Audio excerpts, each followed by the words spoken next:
आज का हमारा ये जो वीडियो है वो उन एस्पिरेंट्स के लिए बहुत ज़्यादा यूजफुल रहने वाला है जिनका मेन सब्जेक्ट जो है वो है इंग्लिश। जो हमारी अप्रोच होनी चाहिए, हमारी अप्रोच ये होनी चाहिए, सबसे पहले आप सिलेबस देखो, वो क्या पढ़ने के तरीके। रटना नहीं है शब्दों को, मतलब याद तो करना है लेकिन बिल्कुल अंधा याद नहीं करना। इसके अलावा आप वोकैब का ट्री बना सकते हो। एस्ट्यूट, ये आपके एलटी में क्वेश्चन आया था।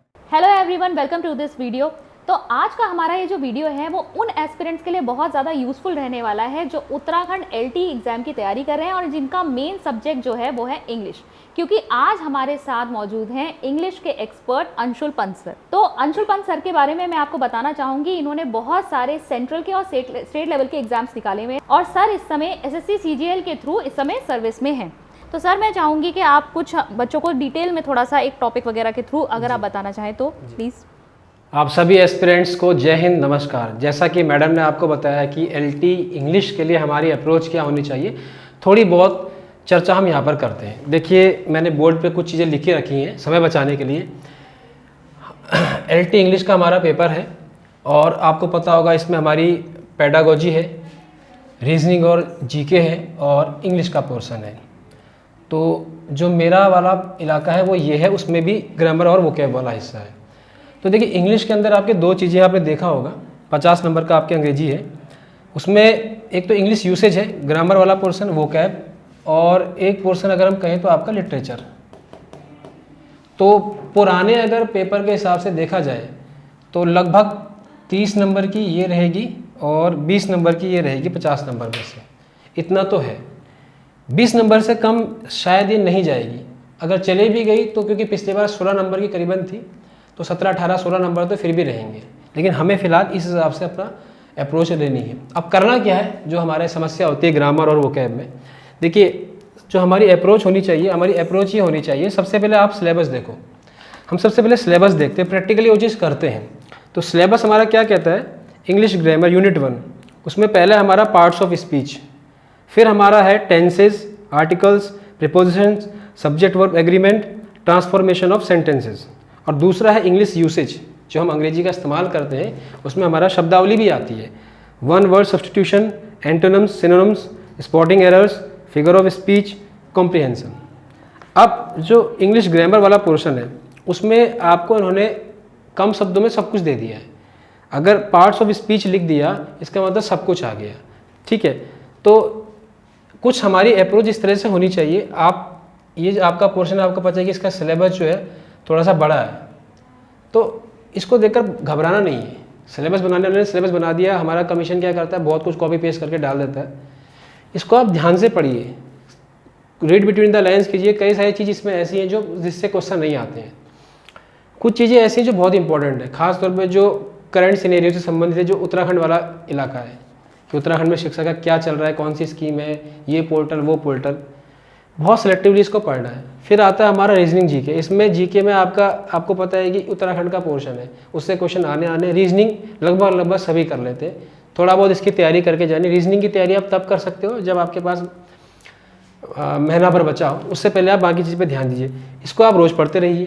थोड़ा सा करंट जो है इसमें बुक्स, ऑथर्स और कोई स्कीम, खास तौर पे एजुकेशन से संबंधित, और उत्तराखंड का इलाका। बाकी आते हैं इंग्लिश पे, इस पे बात करते हैं। हमारा तो सबसे महत्वपूर्ण काम ये है। इसके अंदर ये हिस्सा जो है ना, ये आपको पूरे नंबर दिला सकता है, और ये वाकई में ऐसा होता है। वो क्या पढ़ने के तरीके, रटना नहीं है शब्दों को, मतलब याद तो करना है लेकिन बिल्कुल अंधा याद नहीं करना है। पहला तरीका, उसको उसके रियल कॉन्टेक्स्ट में पढ़ो या उसके रियल यूसेज में पढ़ो, जहाँ पर उसका इस्तेमाल हो रहा है उस तरह से पढ़ो। मैं एक एग्जाम्पल लेता हूँ। एग्जाम्पल बहुत अच्छा मेरे पास है। Modi cancels his Bhutan visit due to inclement weather। आपने अखबार पढ़ा, अखबार की हेडलाइन पढ़ी, जो हमारा अच्छा काम करते हैं, उसमें शब्द आया इंक्लीमेंट, इस्तेमाल हुआ वेदर के लिए। ठीक हो गया, यानी कि ये एडजेक्टिव है क्योंकि ये नाउन की विशेषता बता रहा है। पहले तो ये पता चल गया, फिर आपने डिक्शनरी देखा, आपको इसका अर्थ समझ में आया। इसका मतलब होता है अनफेवरेबल होता है किस्म से, यानी कि स्टॉर्मी होता है। और इसका इस्तेमाल, इसका नुआंस जो है, इसका इस्तेमाल जो है वेदर के लिए करते हैं ज़्यादातर। एक अच्छा इस्तेमाल माना जाता है। ठीक है। अनफेवरेबल के लिए तो बहुत सारे शब्द कह सकते हैं, लेकिन ये वेदर के लिए ज़्यादा अच्छा उपयुक्त माना जाता है। उपयुक्त शब्द का इस्तेमाल जिसे हम कहते हैं। ये अब आपने लाइन पढ़ी, यहाँ से इसका अर्थ पढ़ा और आपके दिमाग में बैठ गया पिक्चर की तरह। ये होता है रियल उसका यूज़ में पढ़ना, और ये बहुत अच्छा तरीका होता है, इससे बहुत चीज़ याद हो जाती हैं। एग्जाम्पल के तौर पे एक मूवी है Fist of Fury, movie Bruce Lee की मूवी है। इसका नाम क्यों रखा है ऐसा? देखो, फिस्ट क्या होता है? मुक्का। फिस्ट क्या होता है? मुक्का, पंच, बॉक्सिंग। फ्यूरी क्या होती है? एंगर, पिक्चर का यानी कि गुस्से का मुक्का, तो मूवी का नाम रखा गया। तो यहाँ से दो शब्द में ये मिल गए, ये एक तरीका होता है। दूसरा तरीका होता है उसको रूट्स से पढ़ो, जड़ से वो कहाँ से बना है। जैसे हम बोलते हैं मेलेवोलेंट, इसमें जो है शब्द होता है मेल, इसका मतलब हमेशा नेगेटिव होता है, ये बुरा होता है, इसका ये हमेशा नेगेटिव मीनिंग रहता है। ये बैड, बैड का अर्थ जहाँ पर भी ये लगा होगा यहाँ पर को बुरे का अर्थ देगा। और मेलेवोलेंट इसका मतलब होता है जिसके जो बुरी भावना वाला होता है, जो बड़ा जो बेनेवोलेंट का उल्टा होता है, दयालु ना होके कठोर दिल वाला, बुरे इरादे वाला व्यक्ति होता है, उसको हम कहते हैं। ऐसे ही जहाँ पर भी एम बी आता है, इसका मतलब होता है एम बी यानी कि दोनों, बोथ, बैलेंस वाला, ना इधर का ना इधर का, दोनों तरफ। अब हम इसको एम बी डेक्स्ट्रस कहते हैं। डेक्स्ट्रस शब्द बना है, डेक्स्ट्रस का अर्थ होता है स्किल, तो एम बी डेक्स्ट्रस का मतलब है दोनों तरफ का स्किलफुल। अब दोनों तरफ का मतलब होता है दोनों हाथ से स्किलफुल, यानी कि अब वन वर्ड में कई बार आता है ऐसा व्यक्ति जो दोनों हाथ से लिख सकता है, उसको एम बी डेक्स्ट्रस कहते हैं।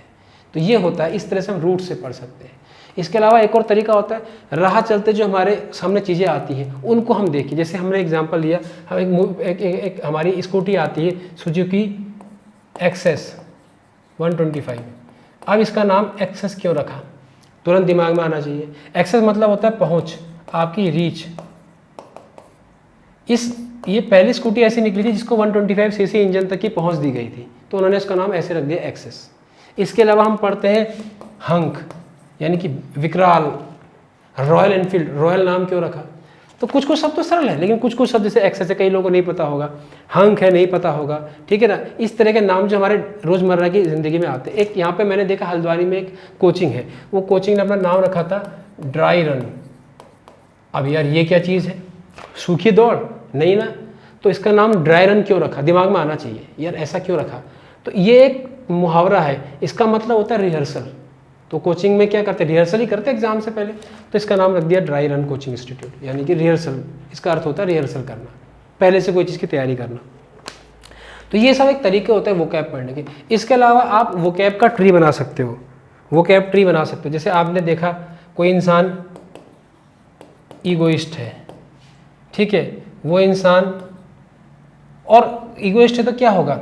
वो स्वार्थी होगा, दूसरों का भला नहीं करेगा, तो वो ऑल्ट्रुइस्ट नहीं होगा, ठीक है, वो बेनेवोलेंट नहीं होगा। ईगोइस्ट तो क्या हो सकता है? वो चालाक हो सकता है, एस्ट्यूट। ये आपके एलटी में क्वेश्चन आया था। ईगोइस्ट है तो वो और क्या होगा? वो और भी जो इस तरह से वर्ड होंगे, आपको क्या है कि बैठ कर रिकॉल करना है शब्दों को। ऑल्ट्रुइस्ट नहीं होगा, बेनेवोलेंट नहीं होगा, ठीक है,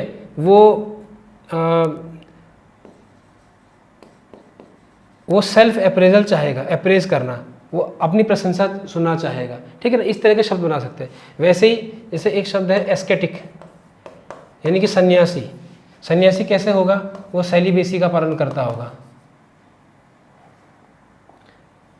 सन्यासी जो होगा वो सेलिबेसी का पालन करता है। सन्यासी क्या होगा?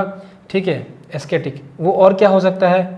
वो बहुत काम पर्सन होगा, काम माइंडेड होगा, ठीक है। और क्या हो सकता है? और आपको सोचना है और क्या क्या वर्ड निकल सकते हैं। वो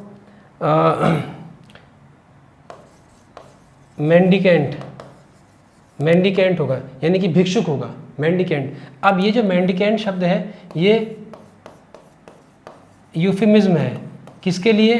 बैगर के लिए। बैगर सबसे बड़ा गंदा लगता है, तो ये ना बोल के हम मेंडिकेंट बोलेंगे, भिक्षुक। एक बोल के द्वार पे भिखारी आया, बड़ा खराब लगता है। तो एक हल्का, एक ऐसा शब्द, यूफेमिज्म तो आप समझते होंगे, आपने लिटरेचर में पढ़ा होगा, एक ऐसा शब्द जो किसी की तीव्रता को, उसके नेगेटिवनेस को थोड़ा कम करके उसके लिए एक हल्का शब्द जो हम इस्तेमाल करते हैं, तो हमने मेंडिकेंट कह दिया, उससे हमें यूफेमिज्म मिल गया। उससे किसके लिए इस्तेमाल किया? बेगर के लिए, ठीक है। तो इस जब भी आप खाली बैठो, आप थोड़ा सा ब्रेक लो, आप ऐसे वोकैब बनाओ, और भी बहुत अच्छे से मैंने कई बार बना रखे हैं, बहुत लंबे लंबे, वो निकलते रहते हैं वर्ड, कितने सारे वर्ड रिकॉर्ड हो जाते हैं, ठीक है।